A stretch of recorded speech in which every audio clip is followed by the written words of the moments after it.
All right. I received this letter from a gentleman based in Dubai, and I wanted to read it out to you because apparently he the title states I faced discrimination. Okay, in Dubai.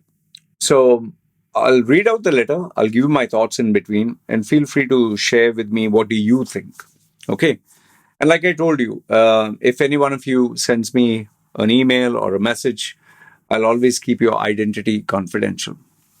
So let's start. This is what he says. Dear Loy, I'm his age. He has mentioned his age. He's nearly 60 years old, 60. I am, around 60 years. I don't want to give specific. 60 years old, Indian passport holder, working in the field of information security management, implementation, auditing, and training. Nowadays, I focus more on the auditing and training aspect of it. Okay. I've been in Dubai for the last, say 5 years. Like I said, I don't want to be very specific. He has been in the UAE for the last 5 years. I moved to the Middle East after I crossed the age of 50 because an opportunity came at a very late time. One thing which I would like to tell you, Mr.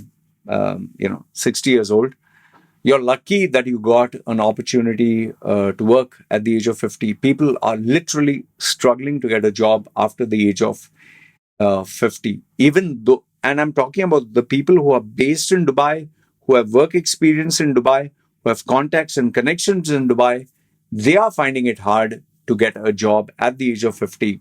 And yes, we have to consider the various sectors which are there. Like, for instance, if you're talking about sales, you can get a job at any point of time, provided you can prove it. But when you're talking of industries like, let's say, engineering, okay, highly competitive. I mean, literally every year there are loads and loads of engineers being dumped or coming down to UAE. Then you're talking of IT, which is industry that you're part of. Experience does count, but after a certain point, the law of diminishing returns takes place. And yes, obviously there are other industries where age is very much a factor. If you're talking of, let's say, where you have to look good, you have to look young, airlines, or you're talking of media. Okay, even the banking sector, they want people to be maximum 40, 45. If it goes above that age, they're looking for someone at maybe the C-level executive, that level. So, okay. So, like I said, you must have really been good at your job. I want to give you credit where credit is due. It's not just you got just only lucky. You must have proved yourself. But there will be a clause, and the clause is, which they don't tell you. When someone comes from India, they'll offer him a comparatively lesser package than someone who has, been in Dubai all the years. Because those people who are in Dubai all these years, for many years, they always ask for a premium of being in the country. And then, yes, you have the corporate racism where if you're a white skin, it's always 2x, 3x the salary of an Indian. And if you're an Emirati, it's always beyond that, 5x, 10x.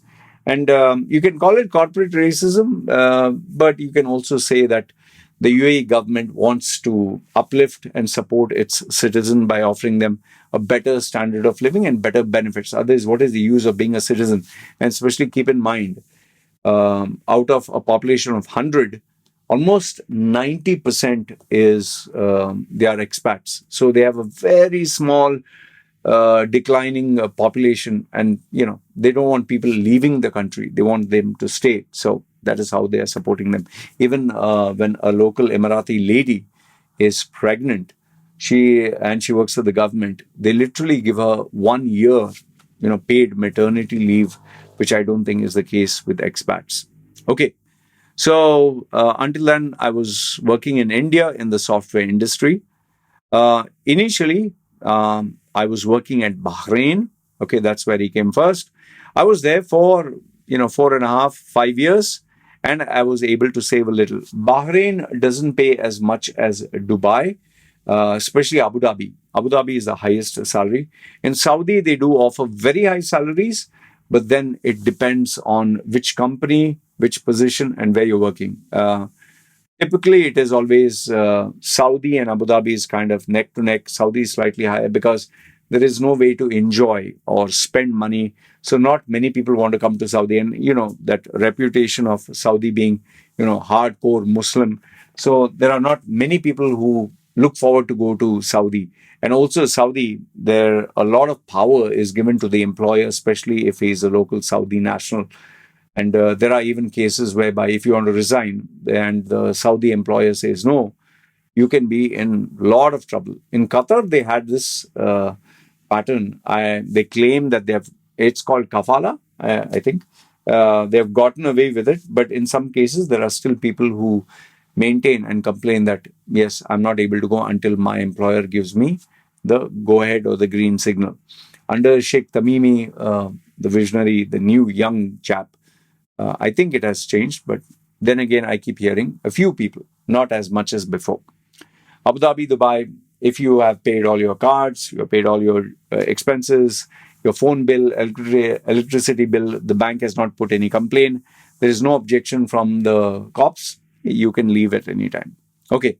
Then from Bahrain, I moved to Dubai for a personal reason. Okay. Unfortunately, now I have to spend whatever I've saved when I was working in India, plus my salary to survive here in Dubai. And Dubai is not cheap because my family is with me.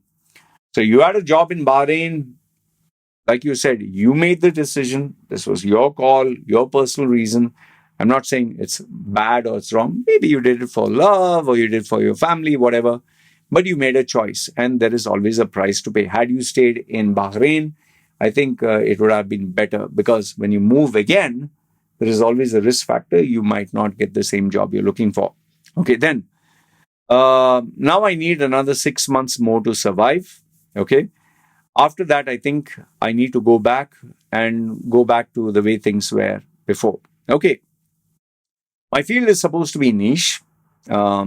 Okay. Given that you're a senior person there and I'm reasonably good at it. Yeah. That is why you did get the job, which I said. Otherwise, it's very hard. But never landed anywhere close to the salaries senior professionals in this field are supposed to be getting. Yes. Because people who have a job and people who have experience of the country and people who have been in the country for many years, they get a premium, okay, because they know the streets, they know the contacts, the connections, the industry. And the only reason why they would give someone a job from India is because they know that they're saving money. Sometimes even your salary can be half of what a person based in Dubai would get, okay? And it's not just a doubt, it's a fact. In this field, demand is supposed to exceed supply, which I doubt because I'll tell you, there's always somebody who is available to do the job for cheaper or is looking out for employment. And how I know that is because I'm in the industry. In this field, demand is supposed to exceed supply, but I got only 2 interviews after coming here. Well, like I told you, there is always an excess supply. It's very rare that you cannot get the right candidate. Yes, if you're looking for the perfect candidate, like the perfect wife or the perfect spouse or the perfect husband, you'll always have to make compromises. So the only reason you got 2 interviews is because there is an oversupply. Okay, and whenever there is a vacancy, they always recommend a family, a relative, a friend, or they'll say, do you know someone? So internal vacancies are always filled up that way. Now comes to the topic. I'd like to say a video from you based on your rich experience in the field. I watch at least one of your videos every day after I got introduced to you on YouTube, but I'm not sure if you've done a video on this. So what is the video? Both the interviews I got from multinational companies who claimed they are equal opportunity employees. Well, of course, they'll claim that. What do you expect them to say? I'm sorry, we are racist. We give Emiratis high salaries. We give Goras double the salary of Indians. We give Indians more than Bangladeshis. Nobody is going to tell you that, man. Come on. They are always going to give you the bullshit because, obviously, we live in a day and age. What do you think? There's no racism around our planet? You don't think there's favoritism, sexism? So everyone will claim so many things. That doesn't mean it's reality. I cleared all the interviews, but in both the cases, they asked my age at the last moment, and then everything froze. Obviously, because you're going, you're nearly 60, my friend, or 60. 60, after that, you don't get visas. And if you have to get a visa after the age of 60, you have to take special permission and you have to pay a special amount of money. All right. So that's why the minute maybe you don't look 60, maybe you look 40, you must have maintained yourself. But age is a very big factor, even whether it's marriage, whether it is relationships. I mean, age does count. And if I was a businessman and I had to choose between a guy who's 40 and 60, 100% I would take the guy who is 40. Unless, of course, you have something that nobody else has or I can't get anywhere else. Only then they'll employ you. Like, for example, I helped a guy who was a nuclear scientist. Out of all the people on the planet, I got that guy coming to me for personal branding. That was a very unique proposition. I even got one female who was a shopper for VIPs. So if it is a kind of a career path or a job profile that nobody can replace, well, then you are in demand. But if anyone and everyone can do your job, then what the hell? And remember, your age does play a very big factor. Come on, and if you are employing someone, would you employ someone in his 30s, 40s, or would you like someone's 60s, 70s, 80s? Ask yourself. See, as you get older, also, it's not that you are slow or you're dumb, or as you get older, you tend to be more stubborn. You tend to be less flexible. You tend to be, you carry with you a wealth of experience, and with that comes the ego, with that comes the pride, with that comes that I'm not going to take shit from anyone. All right. If you're 20s, you're ready to slog it out and, burn the midnight oil and work 4 days without sleeping. Try doing that when you're 60s. You don't get a good night's sleep. You can't function, man. So I don't blame them. That is a fact. In fact, you go anywhere, you go to India in your 60s and 70s, who do you think is going to give you a job, boss? So when I said my age in my 60s, finish. It was as if all interest was drained out from the interviews. Like I said, you're lucky you at least got a job in your 50s. Okay. And of course, nothing happened after that, obviously. They do, it's like, it's like you wanted to get married to a girl. You tell the girl, oh, I love you very much, and then she says, yeah, I love you too, and you're like, we'll get married now. You're telling the girl, and the girl says, yeah, but I just want to say one thing, I have AIDS. Then are you going to say, oh, that's okay? No, you'll be like, let me think about it. Would you call her back? No, you'll say, just bugger off, man, she has AIDS. I know it's an extreme example, but I'm telling you, see, everyone is out there to look at not only benefit currently, long term. When an HR employs someone, they have to convince the management, we have taken this person for the long run. Because once you join a company, first is getting the induction, then getting used to the people getting used to you getting part of their culture. It takes almost 6 months to get used to everything. You might know the job perfectly well, but getting used to people and people accepting you takes time. So just imagine if it takes like 6 months for you to settle down, and after that 1 year where you gain full speed for your work, and then, oh, I need to retire now. Age has caught up. What's the point? You might as well have someone who can give you 5 to 10 years, right? And like I told you, they don't offer visas so easily after the age of 60, especially employment. Maybe you can work as a consultant, freelance, if you're that good. But then again, a freelancer charges much more than an employee. Okay. And of course, nothing happened after that. And in one case, I got the info from a friend who worked for the company that I got rejected of my age. Obviously, man, come on. Are you new to the corporate world? It's not just a thing in Dubai. Go to India and say, I'm 70 years old. I'm looking for employment. See who will give you a job. Why I said 70 is because age does matter. For that matter, anywhere in the world, not just Dubai, man. So what's your take on this? You just got fucking lucky, man. You got lucky with your talent, with market conditions, that you got a job in your age of 50. I guess you got a little overconfident and carried away. That is why you resigned and moved on to Dubai, because you thought, knowing of yourself, not saying in a bad way, you thought that, yes, I can succeed no matter what. But then, luck only carries you so far, and then you realize, shit, maybe I'm not that special. Maybe I'm not that talented. Maybe luck does play a role. See, even me. It's not pure talent. It's not that, wow, Loy is an amazing. Look at his YouTube channel. Look at his pronunciation. Look at his. They're saying, no, look at my bloody face, man. Look at. I don't have qualifications. I speak like a normal guy. I have tattoos on my face. I was just the right guy at the right place at the right time. One day my luck might run out. I can't just say, oh, it's pure talent. It's just luck favors a very few, and your luck might run out at some point, and it's already run out for you. And I don't think, I'm not trying to be negative, I don't think as time passes by, your chances will get better. They only get worse. So, what's your take on this? Well, I just gave it to you. Is it better to pack up and leave from the Middle East when someone is around my age? Yes. Don't spend more money being there, because every day you will be spending 10 times more per day burning Indian savings to live a Dubai lifestyle, which is not worth it. I don't want to be the bad guy, but I'm telling you this. You might as well go back to India, cut down your losses, and start there.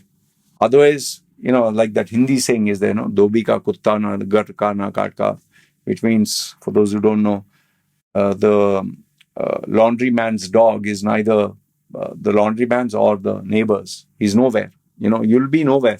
Because once you go to India, they'll be like, where did you work before? You say Dubai, Bahrain. Oh, so you betrayed the country. You're a traitor. Go and work there only. Or they'll say, man, you don't have Indian experience for the last 10 years. Our economy has changed so much. We want someone with Indian experience. So cut down your losses. If you have a job and you're already being paid enough where you're saving more, be in Dubai. But if you're hand to mouth and you have the fear that you will lose your job, start packing up your bags and plan to move to India and establish yourself there. Otherwise, there's only so much window of opportunity. If you don't go to India on time, by the time you do go back, they'll be like, boss, you're a grandpa, 70 years, who wants to employ you? Remember, you wouldn't employ someone who's in his 70s. Why should someone else employ you? I appreciate the fact that you have been transparent with me. You wrote to me. But I like to keep it blunt and I like to keep it brutal. There is no sweet way of saying this.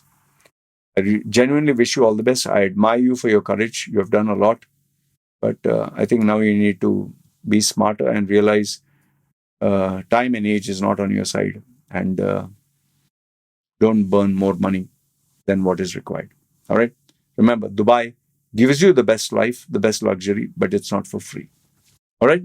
Good, bad, ugly. Let me know your thoughts in the comments below. This is me signing off. You guys take care.